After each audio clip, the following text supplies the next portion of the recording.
Good morning student. आज chemistry second paper physical +2 का chemical kinetics का लास्ट डे है। आप लोगों को बताए थे ऑर्डर ऑफ रिएक्शन, जिसमें बताया गया था first order of reaction, pseudo order of reaction and zero order of reaction. इतना के बाद इस चैप्टर में कुछ न्यूमेरिकल आता है, वो न्यूमेरिकल देखेंगे। लेकिन न्यूमेरिकल के पहले थोड़ा सा जान लीजिए टक्कर के बारे में, कोलिजन के बारे में। टक्कर अब क्या चीज है वही जानना है।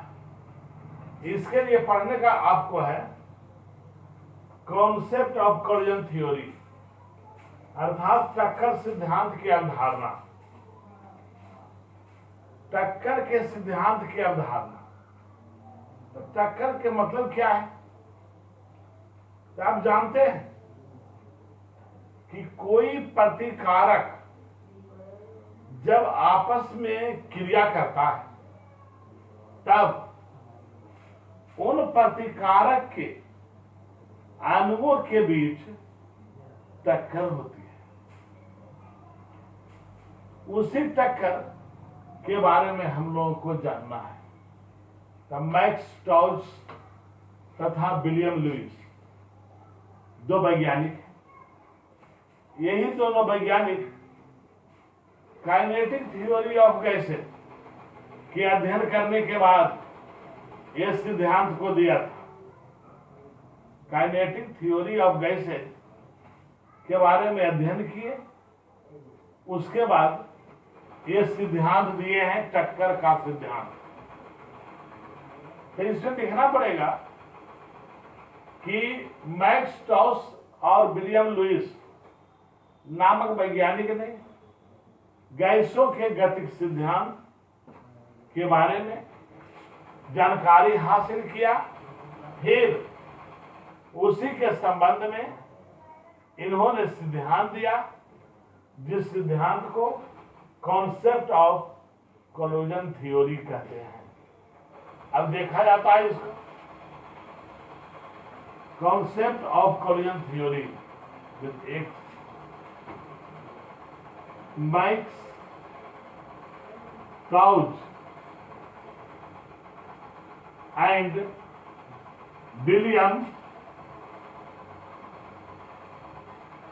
विलियम लेविस नामक वैज्ञानिक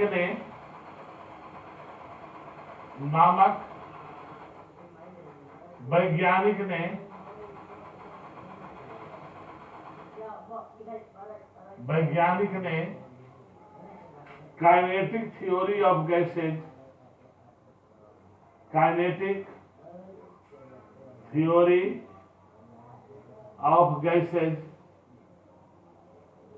का अध्ययन करने के बाद सिद्धांत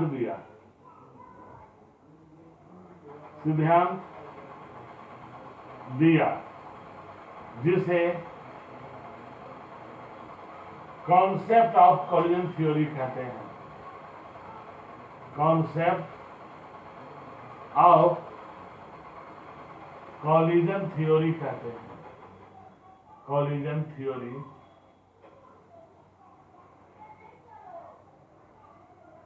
कहते हैं। कहने दो वैज्ञानिक यहां पर हैं, विलियम लेविस और मैक्स स्टॉल्स। लिखिए ये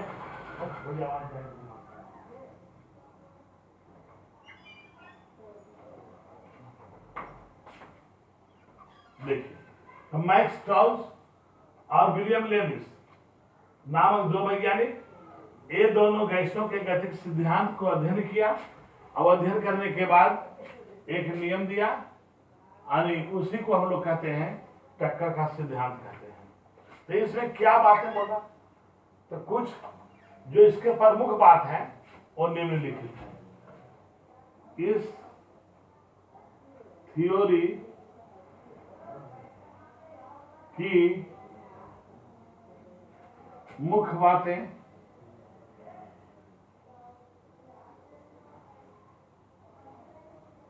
निम्नलिखित है।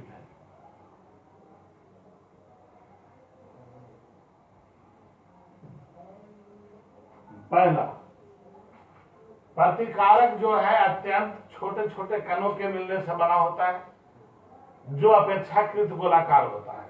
पहला पॉइंट में ही बताया कि जो भी प्रतिकारक होते हैं, रिएक्टेंट होते हैं, वह माइक्रो पार्टिकल के रूप में होते हैं, अणु के रूप में होते हैं, और वह कठोर पिंड के रूप में पाया जाता है। लिखना होगा रिएक्टेंट ठोस स्फेरिकल होता है,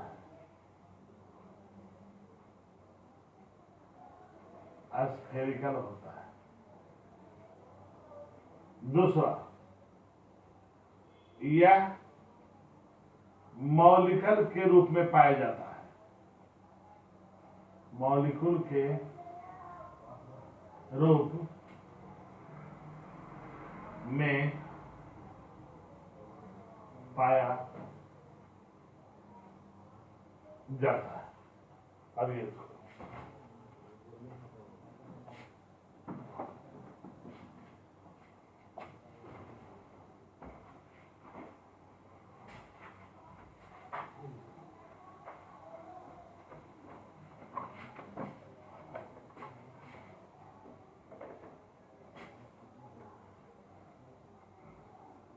कहता है कि अभिक्रिया जो होती है, रासायनिक अभिक्रिया जो होती है, वो प्रति इकाई आइटम में प्रति सेकेंड होने वाली अणुओं के टक्करों की संख्या को कंपन आवृत्ति कहते हैं।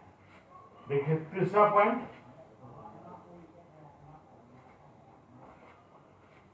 प्रति इकाई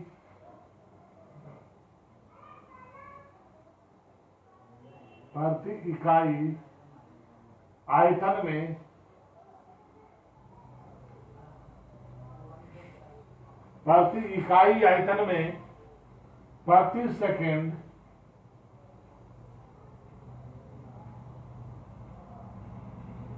प्रति सेकेंड होने वाले अणुओं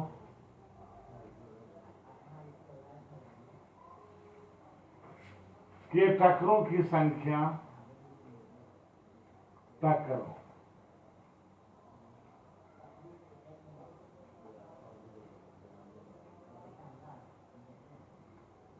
टक्करों की संख्या टक्कर कंपन आवृत्ति कहलाता है। टक्कर कंपन आवृत्ति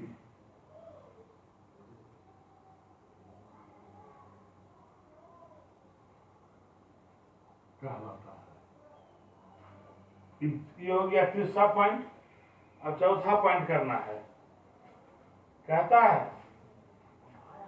कि उस टक्कर को प्राप्त करने के लिए अणु जितनी ऊर्जा प्राप्त करती है, उस ऊर्जा को संक्रियन ऊर्जा कहते हैं, एक्टिवेशन एनर्जी कहते हैं। तो देखते हैं जिन अणुओं की ऊर्जा, चौथा पॉइंट, जिन अणुओं की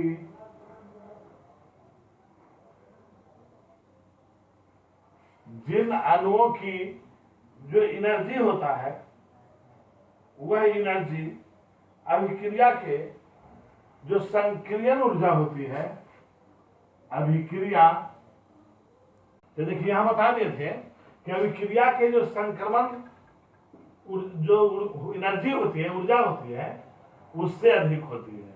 अतः जिन अणुओं की एनर्जी अभिक्रिया के संक्रियन एनर्जी से अधिक होती है।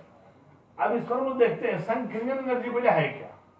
तो संक्रियन एनर्जी का एक्टिवेशन एनर्जी उसको बोलते हैं अंग्रेजी में।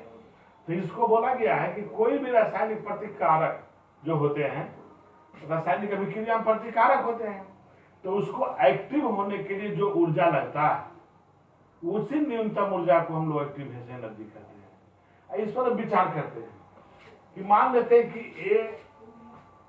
A2X और 2Y प्रतिकारक है, ये क्रिया कर करके 2XY प्रतिफल देता है। ये दोनों है रिएक्टेंट और ये है प्रोडक्ट। यहां लिखना पड़ेगा कि माना कि X एंड Y के दो अणु प्रतिकारक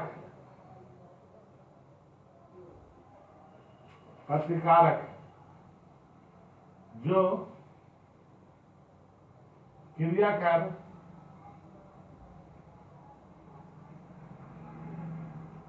प्रतिफल बनाता है,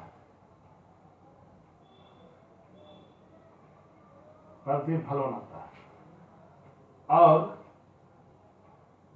प्रोडक्ट के रूप में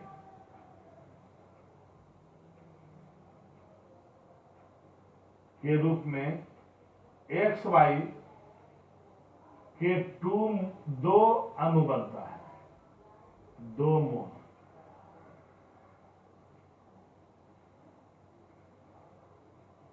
बनता है। यह हो गया। मान लिया कि 2X और 2Y प्रतिकारक है जो आपस में क्रिया कर 2XY प्रतिफल बनता है। तो इसको हम ऐसे लिख सकते हैं कि X प्लस Y ये दोनों रिएक्शन किया तब बना 2XY। इसको इस रूप से लिख सकते हैं, लिखा सकता है इस रूप से। तो यहां पर देखते हैं कि इसमें X और X के बीच जो बंधन है ये टूटता है, और Y के बीच बंधन है वो भी टूटता है, जिसके फलस्वरूप टूटने के बाद नया प्रतिफल बनता है। तो लिखना होगा कि यहां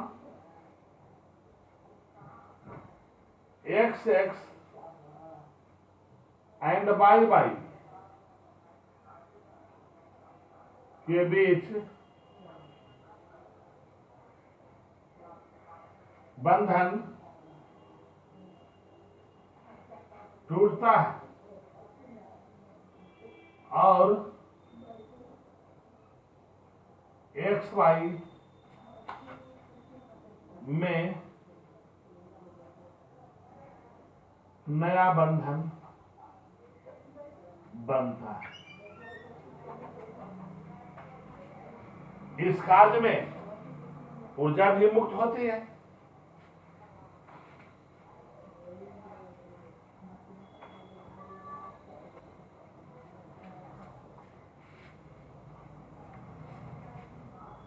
इस कार्य के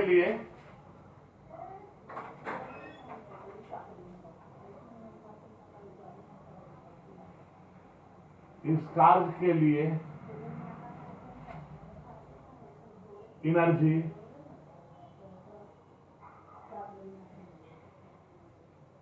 लगता है, जो कोलिजन से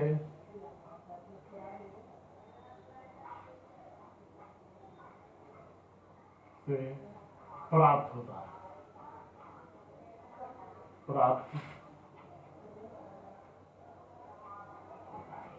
इस ढंग से इसी को हम लोग कहते हैं अवधारणा, कोलिजन का अवधारणा, यानी टक्कर का अवधारणा।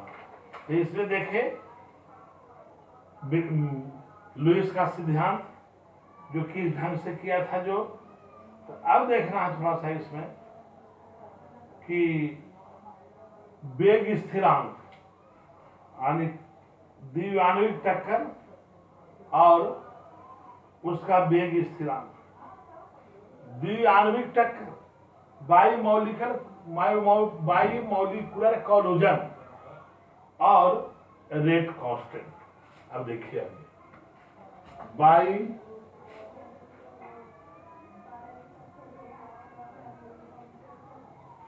बाइमोलिकुलर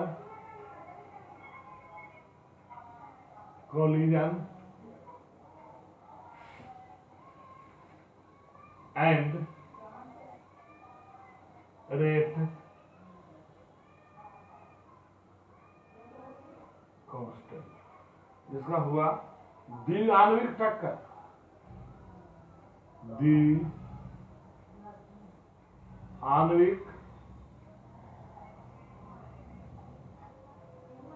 टक्कर और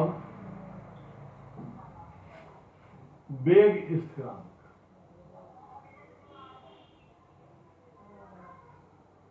वेग स्थिरांक थोड़ा जान लीजिए, यही लास्ट पॉइंट है केमिकल काइनेटिक्स का, और उसके बाद न्यूमेरिकल एक दो होगा। ये चैप्टर समाप्त हो जाएगी, फिर आगे दिन अगला चैप्टर स्टार्ट करेंगे। सेम टाइम पर हम उपस्थित होते हैं 11 बजे प्रतिदिन, एवरीडे लाइव क्लासेज में। तो अब देखना है biomolecular collision and rate constant. अब मान लीजिए कि T ताप है, किसी भी रासायनिक प्रतिक्रिया में जो भी प्रतिकारक है उसमें T ताप दिया जाता है, और उसके जो एक्टिवेशन एनर्जी है, एक्टिवेट होने का न्यूनतम जो ऊर्जा का मान है E है। और ये जो होता है एक्टिवेशन एनर्जी जो होता है वास्तुतः बराबर होता है, एक समीकरण है E स्मॉल e बटा minus capital E by RT। तो उसी का सूत्र देखना है, तो देखा जाए इसको।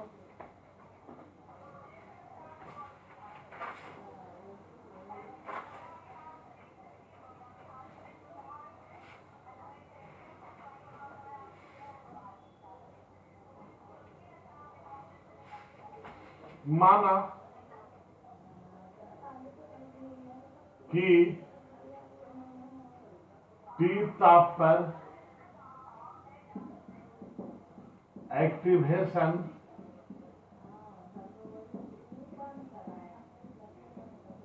एनर्जी E है। माना कि T ताप पर एक्टिवेशन एनर्जी E है। वस्तुतः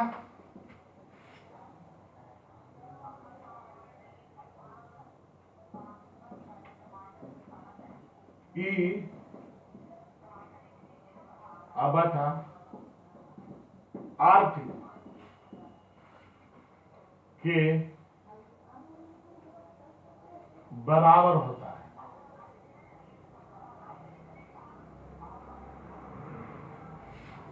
देखिए, तो माना कि T ताप पर एक्टिवेशन एनर्जी ये है, ये जो होता है स्मॉल e बटा minus capital E by RT के बराबर होता है।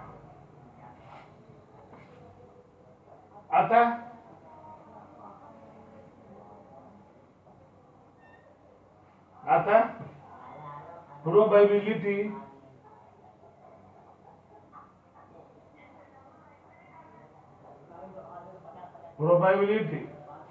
बदल हो जाएगा E बटा माइनस E बटा RT। ये हो गया। मान लीजिए कि 1 ml प्रति ml में प्रति सेकंड टक्कर करने वाले अणुओं की संख्या Z है। माना कि प्रति ml में टक्कर करने वाला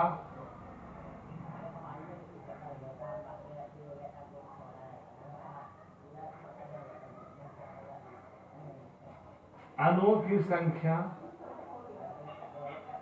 Z है। ऐसा कर दीजिए Z तथा इसका संकीर्ण ऊर्जा देख रहे हैं E है एंड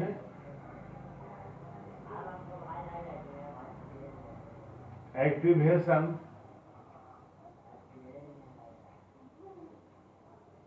एनर्जी E है। तब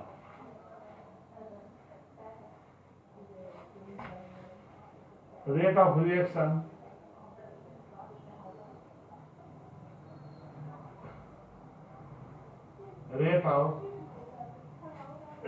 बराबर हो जाएगा dx बटा dt बराबर z डैश इंटू ई पावर माइनस ई बटा आर। ये हो जाएगा। अब मान लीजिए कि अभिक्रिया में भाग लेने वाले एक ही प्रकार के अणु और जिसके अणुओं की संख्या n है। माना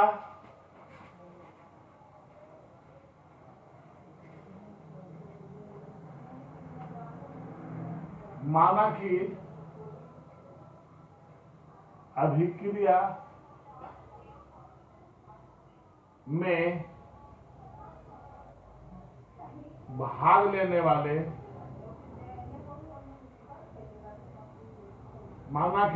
में भाग लेने वाले एक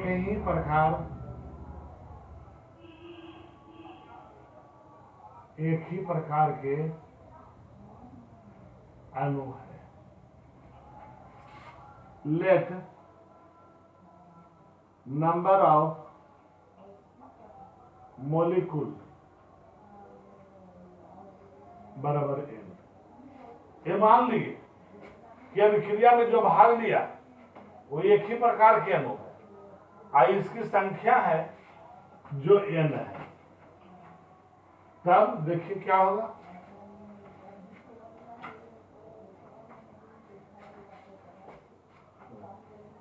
तब dx बटा dt बराबर kn स्क्वायर। एक है dx बटा dt बराबर z डैश इंटू ई पर पावर कैपिटल माइनस ई बटा आर। अब दोनों बराबर है तो ये दोनों को कह देते हैं बराबर, अर्थात ये समीकरण नंबर 1 हो गया और एक समीकरण नंबर 2 हो गया। यहां कर देते हैं from equation first and second, तो हो गया kn स्क्वायर बराबर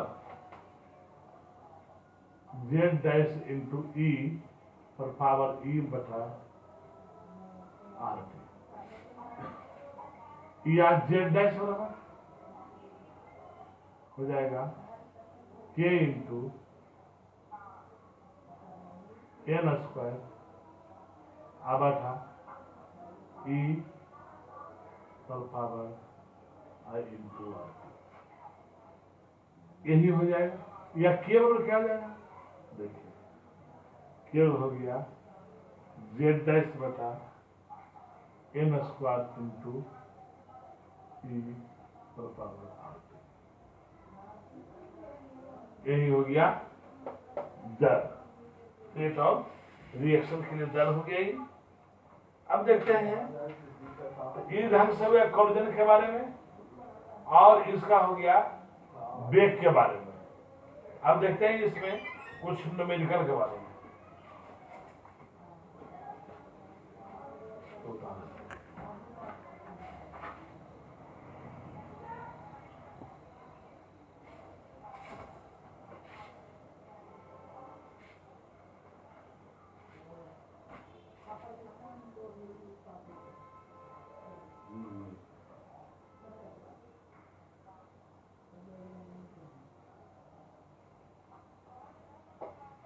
किसी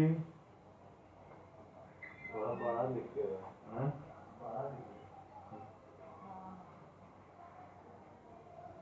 किसी रासायनिक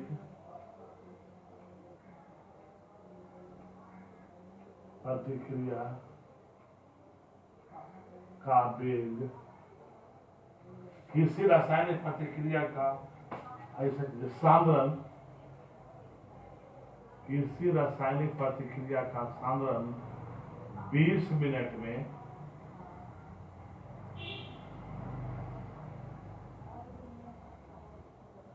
0.03 मोल लीटर इन हर्स से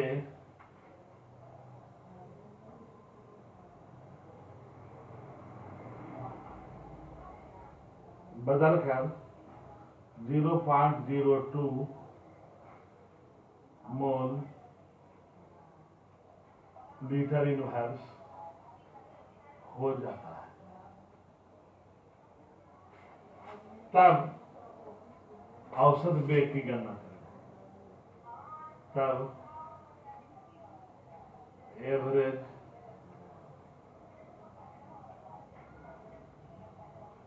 वेलोसिटी की गणना। देखिए सवाल है कि कोई रासायनिक प्रतिक्रिया है, उसका सांद्रण है इतना मिनट, तो इतना मिनट में इतना से बदल करके 0.030 से बदल करके 0.020 मोल लीटर इन हर्स हो जाता है। तब इसका वेलोसिटी, एवरेज वेलोसिटी माने औसत वेग ज्ञात करें। तो देखिए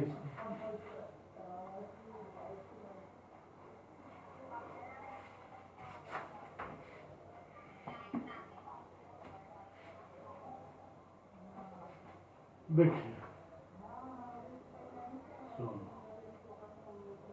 एवरेज वेलोसिटी या रेट भी लिख सकते हैं, बराबर होता है डेल्टा डी डेल्टा ए बटा डेल्टा। इसका मतलब हुआ सांद्रण में परिवर्तन बटा लगा समय, सांद्रण में परिवर्तन बटा लगा समय, यही होता है। अब जानते हैं कि कोई भी रासायनिक प्रतिक्रिया में जब प्रतिकारक क्रिया करेगा तो उसके सांद्रण में कमी होती है, बिल्कुल उसकी सांद्रण में कमी होती है कि हम माइनस लिखा। अब देखिए सांद्रण में परिवर्तन कितना से कितना हुआ है, तो माइनस यहां निगेटिव है जो रह दीजिए दर बराबर, और 0.030 घटेगा कितना में, इतना 0.020 माइनस 0.030 अब बटा टी के मान हो गया 20, तो हो जाएगा 0.01 अब 18। इसका मतलब हो गया, अब भाग दे दीजिए इसमें तो 5 हो जाएगा।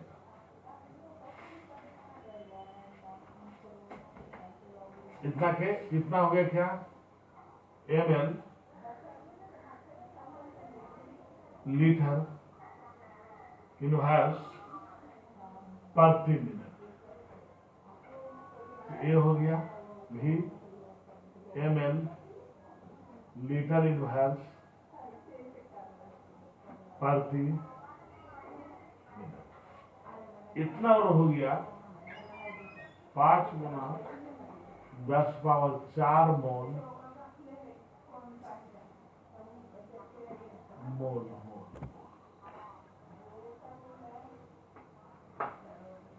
लीटर यूनिवर्स मिनट ये हो गया इसका। सो देखते हैं नेक्स्ट।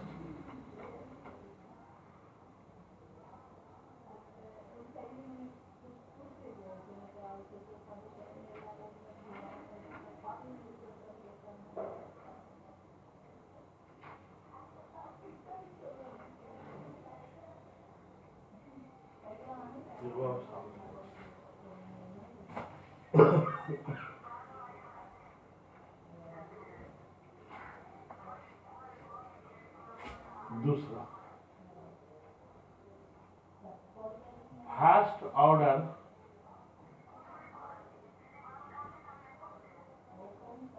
ऑफ रिएक्शन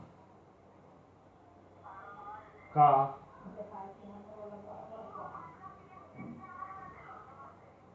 वेग स्थिरांक 1.17 और गुना 10⁻³ सेकेंड इनवर्स। अभिकारक का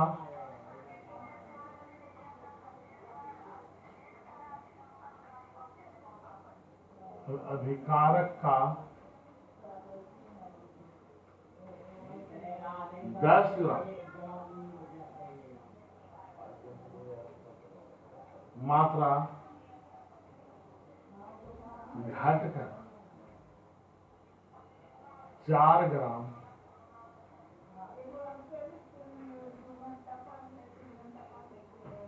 हो जाता है।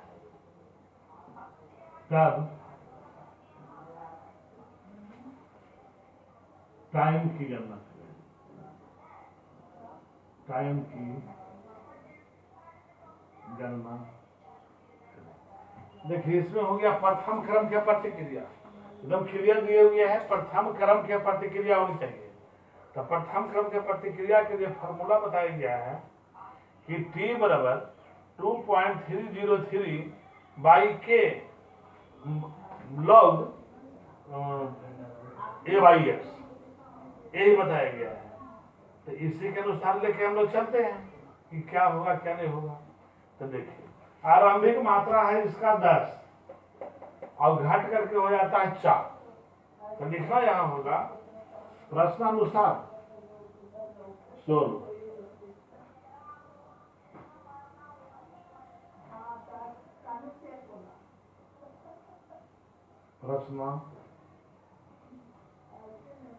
प्रश्नानुसार आरंभिक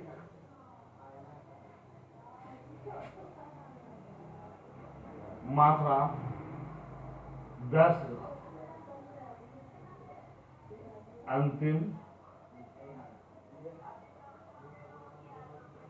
मात्रा बराबर 4 ग्राम। अब देखिए फर्स्ट ऑर्डर ऑफ रिएक्शन है तो फर्स्ट ऑर्डर ऑफ रिएक्शन को लागू करना होगा। तो देखते हैं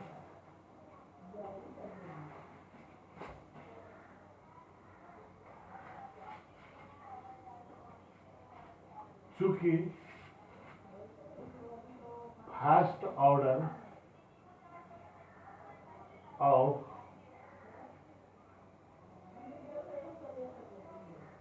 रिएक्शन है इसलिए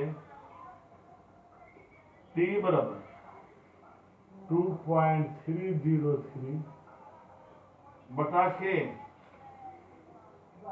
इंटू लॉग A/A-6। अब देखिए ये हो जाएगा या T बराबर 2.303 बटा के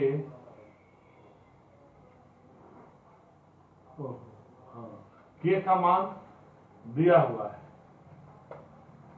1.17 गुना 10⁻³ और log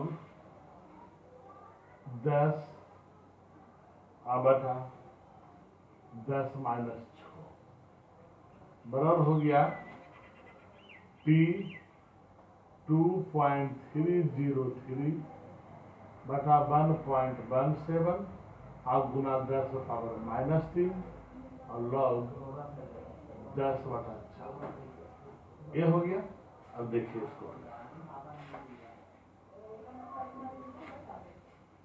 सुधार होना चाहिए सब।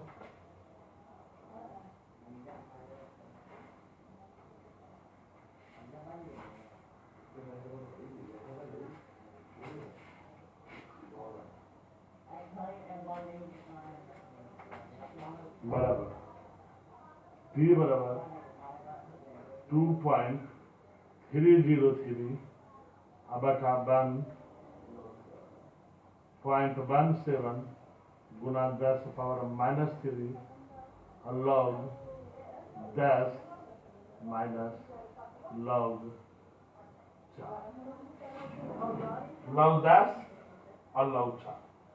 अब log 10 का मान होता है 1। अब सबको बैठाना है, देखिए या P बराबर 2.303 बटा 1.17 और गुना 10⁻³ और 10 का log हो गया 1 और 1 में से घट गया। log 4 का मान होता है 0.6021। अब इतना घटाना है, देखा